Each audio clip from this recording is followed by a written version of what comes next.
Buenas tardes. Hoy no voy a hablar de Hollywood ni de Óscares ni nada, voy a hablar de otro tema, pero es un tema que realmente ha estado siempre dentro de la filosofía con la que hemos estado trabajando en nuestra empresa.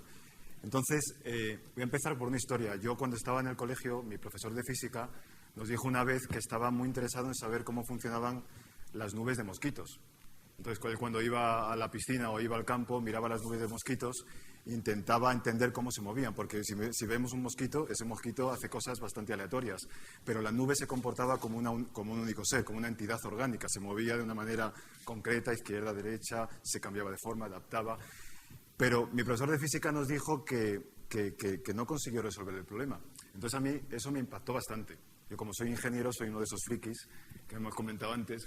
Me impactó el tema de que bueno, pues habíamos mandado hombres a la Luna, tenemos robots ahí andando por Marte, conocemos mucho del universo, pero no sabíamos cómo funcionaban una nube de mosquitos. Entonces, ¿qué pasa? ¿Qué pasaba ahí?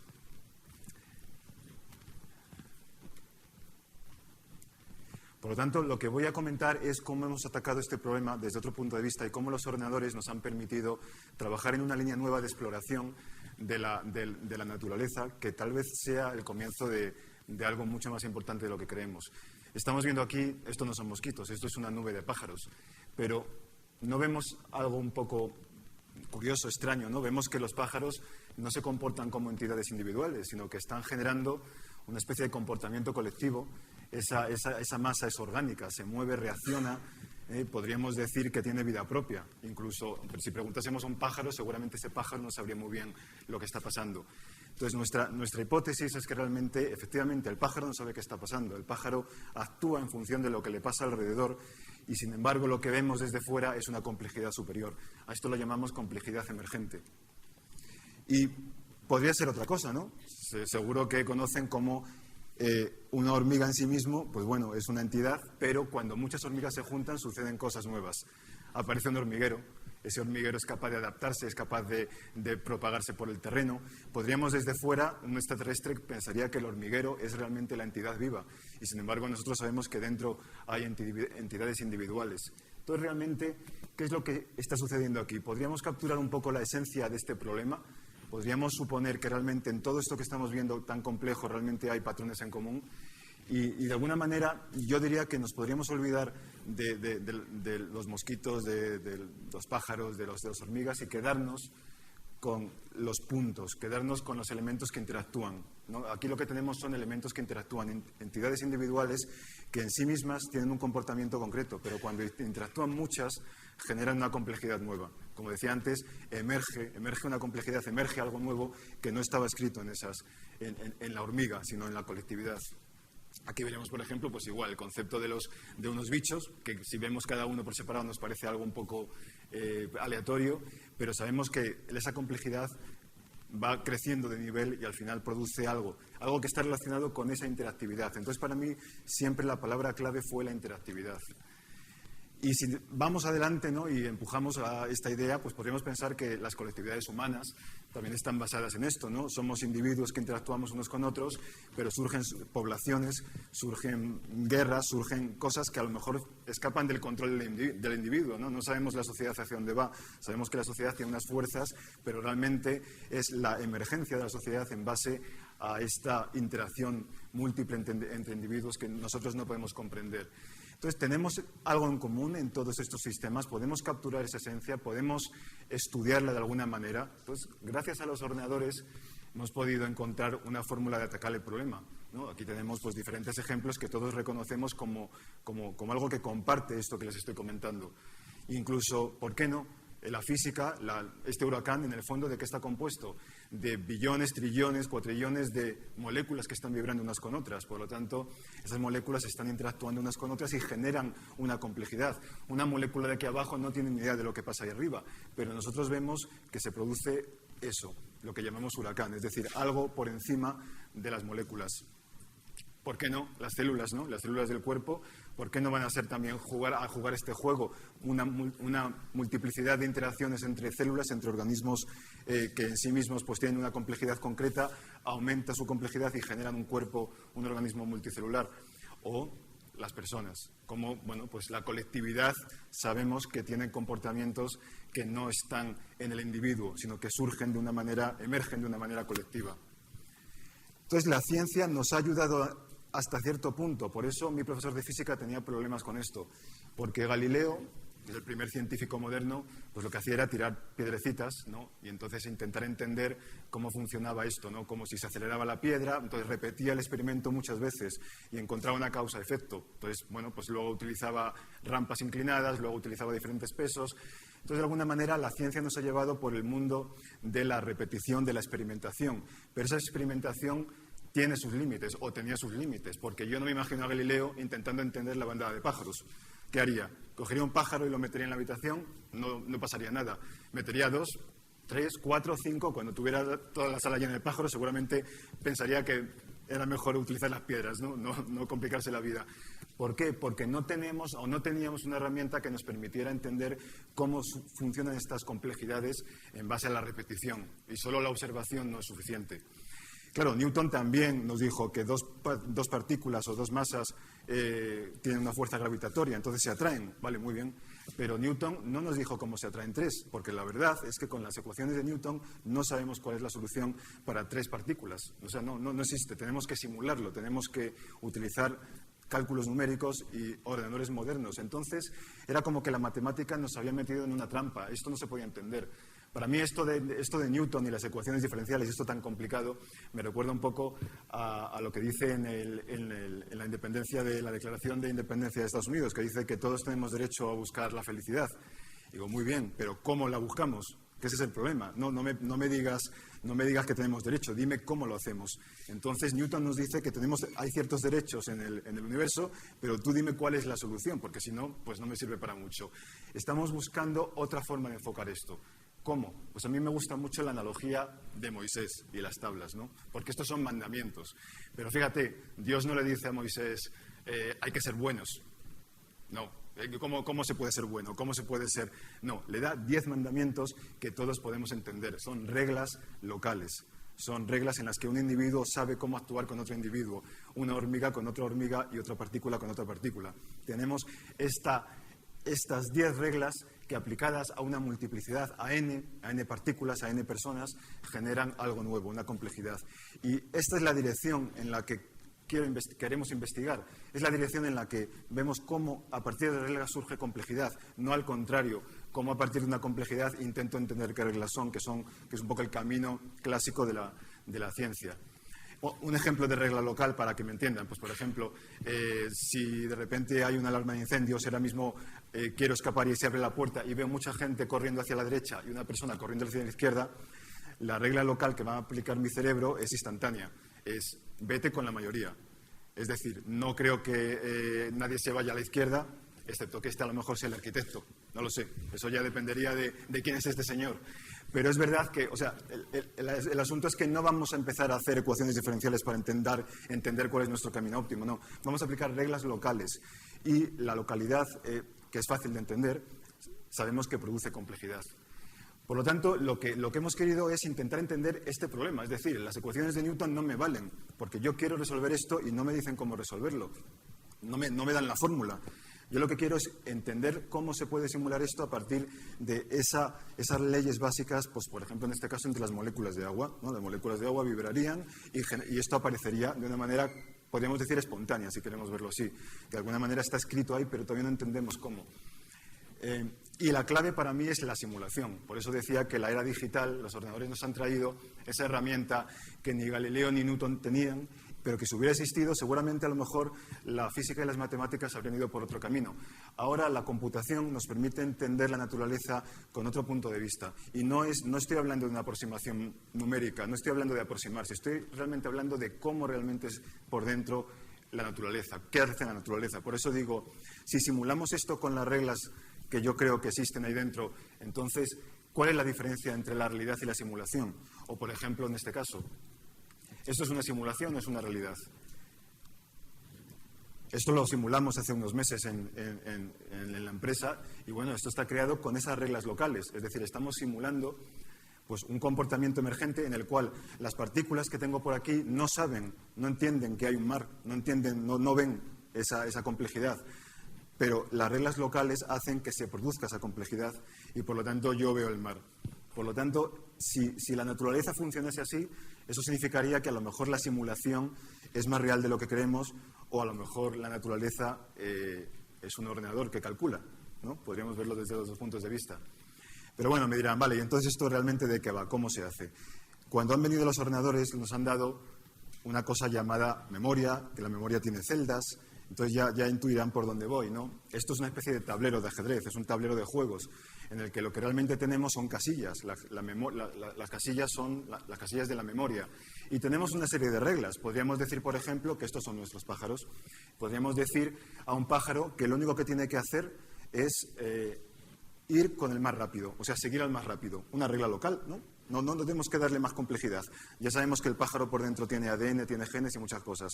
Pero precisamente lo que quiero es cortar ahí. Es decir, vamos a analizar esto con reglas muy simples, ¿no? Luego, en otros niveles, veremos qué hay. Y vamos a decirle a un pájaro que siga una regla local, simplemente eso. Pero, a lo mejor no creo que sean pájaros, pueden ser moléculas de agua. Por eso decía antes que el juego puede que sea más universal de lo que creemos y podríamos cambiar la celda y decir que es cualquier otra cosa. Hace unos 12 años empezamos a trabajar en esto y bueno, pues aquí yo con mi socio pusimos las 1000 partículas y les dimos unas reglas básicas a las partículas, unas reglas básicas que estaban basadas en conceptos muy fundamentales de la física, es decir, pues que la masa se mantiene y alguna serie de cosas, pero muy sencillas, ¿no? 2 o 3 cositas. Cuando lo pusimos en marcha estuvo toda la noche calculando, nosotros a priori no sabíamos muy bien qué iba a pasar, entonces cuando llegamos por la mañana lo pusimos en marcha y vimos esto. Entonces, este fue como el desencadenante. Dijimos, bueno, ¿qué pasa aquí? ¿Por qué? ¿Por qué sale esto si esto no me lo han explicado en la universidad? En la universidad no me dijeron que con unas cuantas partículas podría salir esto. Entonces, aquí también se dieron cuenta mis padres que era un poco friki, porque claro, me tiré un rato viendo esto, partículitas moviéndose, y digo, hijo, ¿qué te pasa? No, es que es increíble, yo casi llorando, ¿no? Entonces, bueno, la verdad es que el tema nos sorprendió mucho, pero vimos como que había una línea para investigar. Y 12 años después, pues podemos hacer, por ejemplo, esta simulación. Pero esta simulación es exactamente la misma. Lo único que tiene son más partículas, más memoria. Es decir, el ordenador que teníamos hace 10 años, ahora lo tenemos con mucha más potencia. Por lo tanto, es lo mismo. Las mismas reglas nos permiten construir algo más complejo. Y estamos hablando de reglas muy simples en este caso. Estamos hablando de unas reglas que nos permiten hacer pues, que las partículas pues, choquen entre ellas y conserven algunas propiedades, pero realmente muy fundamentales. Entonces, ¿cómo puede ser que capturemos algo parecido a la realidad? ¿Cómo puede ser que identifiquemos la realidad de una manera tan directa y con esas reglas tan simples? Seguimos trabajando en esta línea y entonces buscamos fórmulas para hacer cosas nuevas. Por ejemplo, este es el caso que les ponía antes. ¿Cómo podríamos hacer que las partículas generasen un comportamiento como dinámico, simplemente diciendo que una partícula siga a la otra, siga a la más rápida? Es una regla muy simple. Luego lo que hacemos es a las partículas aleatoriamente, porque bueno, pues en la naturaleza ahí tenemos datos externos. A una partícula externa le decimos que cambie de dirección y todas cambian automáticamente de dirección, pero con un patrón. Ese patrón es curiosamente el patrón que estamos observando en la bandada de pájaros que les he puesto al principio, ¿no? ¿No es curioso que encontremos de repente esta analogía otra vez? ¿Cómo podemos ver que algo se parece tanto a la realidad si no es verdad que estamos, digamos, tocando los puntos sensibles, ¿no? de la realidad? Es un poco también fantasmagórico, ¿no? Pero podrían ser pájaros, podrían ser lo que quisiéramos. Entonces, la idea fundamental aquí es entender si existen esas leyes de la complejidad en la física, que yo creo que la física y las matemáticas clásicas nos han apartado de ella simplemente porque no nos dieron el aparato, y ahora el aparato lo tenemos encima de la mesa, se llama ordenador, y podemos trabajar con él. Entonces, esto es lo que nos interesaría saber, si realmente podemos aproximarnos a entender muchas más cosas del universo trabajando con este modelo de simulación. Entonces, bueno, si extrapolásemos un poquito hacia dónde vamos, realmente lo que tenemos es pues bueno, que la potencia de cálculo es una de las cosas que con seguridad van mejorando. Desde hace 20 años, cada ordenador durante los 18 meses mejora y A los 2 años es 2 o 3 veces más rápido. Eso lo hemos visto con nuestros propios ojos. Cuando empezamos a hacer la simulación de las 1000 partículas, pues como les dije, tardó 10 horas aproximadamente. Ahora esas 1000 partículas tardarían 1 milisegundo. Ahora podemos simular aproximadamente pues bueno, del orden de 100.000 partículas. Por eso, bueno, estamos un poco en esta zona. Estamos en esta zona en la que podemos simular 1000, 10.000 nodos, partículas, como quieran llamarlo. Estamos en el conjunto de las bandadas de pájaros, de las nubes de mosquitos, de las entidades que tienen pues, un comportamiento de multitud, pero no son tampoco en número demasiado grandes. Y estamos ya entrando en la zona, ahora estaríamos yo creo por aquí, estamos en 100.000 partículas. Estoy hablando, para los que conozcan del tema de computación, estoy hablando de ordenadores de caseros, o sea, no estoy hablando de lo que tenga la NASA, ¿no? Eso es otro tema, ¿no? La NASA puede hacer no sé qué, no. Estoy hablando de algo práctico, de lo que podríamos tener en casa o de lo que tenemos en casa actualmente. Ahora nos da potencia para simular del orden de 100.000 partículas en tiempo real. Y digo en tiempo real porque si queremos simular condiciones interactivas, necesitamos que el cálculo sea muy rápido. Es decir, de nada me vale decir que voy a simular una bandada de pájaros si la bandada de pájaros me tarda en simular 1 año. No me valdría para nada. Por lo tanto, lo que queremos es que la simulación sea interactiva y podamos entender lo que sucede simplemente cambiando parámetros y viendo el resultado. Pero nos vamos a ir acercando. Esto va subiendo y esto es una ley universal. Esto ya lo dijo la ley de Moore, ¿no? Que cada 18 meses iba más rápido, pero realmente cada vez casi es más rápido. Es decir, esto es increíble, ¿no? Porque ahora los ordenadores se empiezan a conectar entre ellos y la potencia de cálculo empieza a multiplicarse cada vez más. Incluso a través de Internet podrían pensar que nuestra potencia de cálculo puede multiplicarse. Por lo tanto, si es verdad que la naturaleza se basa en estos conceptos de reglas locales y los ordenadores van a poder simular estos conceptos, esto significa que algo va a suceder. Para mí, por ejemplo, dentro de X años tendremos del orden del 1.000.000 a 10 millones de nodos. Y esto ya nos entra un poco. Bueno, el otro día estuve buscando cuántas neuronas hay en la mosca de la fruta, 300.000. Digo, bueno, vale, pues 300.000 es un número asequible. El ADN de organismos simples, la dinámica de fluidos avanzada, no solo lo que sucede en lo que he puesto antes del mar, sino cosas más complejas como puede ser la turbulencia de un avión, etc. Esto nos lleva también a una nueva clase de ingeniería o de arquitectura, en la que estamos viendo instintivamente en el ordenador continuamente nuestro diseño, por ejemplo, cogemos un coche, lo analizamos en el túnel de viento, vemos la turbulencia, le tocamos un poquito aquí, volvemos a girarlo. Es decir, estamos interactuando, dialogando con el ordenador, que nos está dando una complejidad que era muy difícil de capturar antes mediante lápiz y papel. Pero seguiremos avanzando. ¿Qué pasará? ¿Qué pasará si seguimos y nos vamos a los 1.000 millones, 100.000 millones de nodos? Cosa que para mí es simplemente escala. No hay nada más. Son las reglas que encontremos, pero escaladas.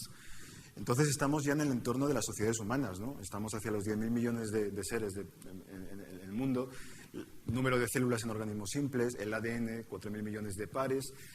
A mí me resuenan los números, ¿no? Es decir, luego podemos analizar si las reglas son más o menos simples, pero en el fondo yo cuando veo la maquinaria del ADN, yo es que veo bolitas chocando, y entonces todo el rato se me dispara este mismo concepto, ¿no? Si llegamos, aquí es imposible, no vamos a simular ADN ahora, pero a lo mejor dentro de 20 años estamos simulando ADN, y si simulamos ADN, ¿por qué no llegar a los billones de elementos donde ya, por ejemplo, nuestra mente tiene 100.000 millones de neuronas o nuestro cuerpo tiene no sé cuántos billones de células?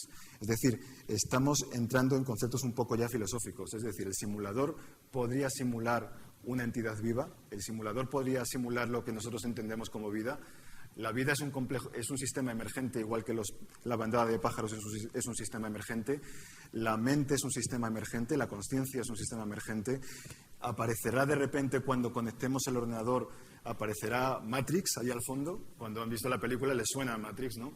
Matrix es un ordenador que simula continuamente todo y te estás dentro y no te das cuenta porque está todo simulado, pero a lo mejor esa película no está tan lejos, ¿no? Yo no sé cuáles son estos números, pero extrapolando la potencia de cálculo, pues me sale 2030, 2040, por ahí, ¿no? Entonces, quién sabe. Estamos acercándonos a este concepto, todos se acordarán de la película de HAL 9000, ¿no? A una mente que interactúa con nosotros, que prácticamente no encontramos diferencia. Es decir, si no supiéramos que es un ordenador, pensaríamos que es una persona. Una mente que puede ser impredecible, una mente que se pregunta de dónde viene, a dónde va. Una mente que piensa si hay un Dios. que incluso interactúa con nosotros pensando que nosotros somos los simulados y ya no. Entonces, bueno, ya con esto acabo. Simplemente quiero decirles que esta noche, cuando vuelvan a casa, piensen si todo lo que estamos viendo aquí es una simulación dentro de un gran ordenador cósmico y si ustedes son también una simulación. Muchas gracias.